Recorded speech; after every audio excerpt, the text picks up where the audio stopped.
Drunk driving. Drunk driving seriously isn't okay, and it is something we all know, but is definitely still a major cause of all wrecks on the road. If you are intoxicated, anything can happen, and you may not be fast enough to handle it.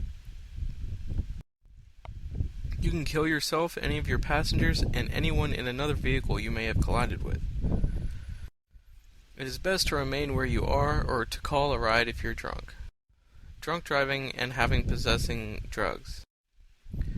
If you are pulled over and you have any drugs in the vehicle that you may have, be a separate ticket than the one you can get for drunk driving, and it can even get you time in jail. If you are found with a high amount of drugs inside your vehicle, then it could turn into a federal government case, and you could spend most of your life behind bars. Driving while intoxicated and the police. In the majority of states, there is a hefty fine for driving while impaired. Prior to now, cops used to determine your blood alcohol levels by making you walk in a straight line. Now they have gotten more advanced in determining your alcohol levels.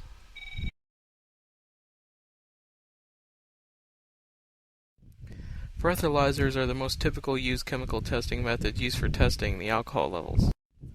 Penalties for drunk driving have increased and are continually reviewed. Drunk driving affects your driving skills.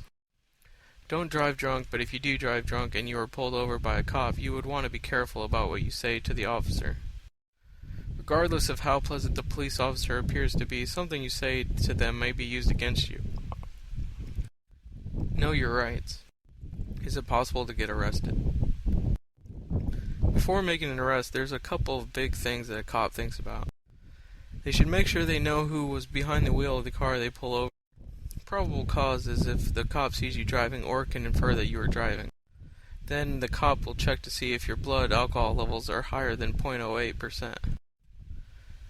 If the officer determines that you are driving and that your blood levels are too high, then you have the power to arrest you.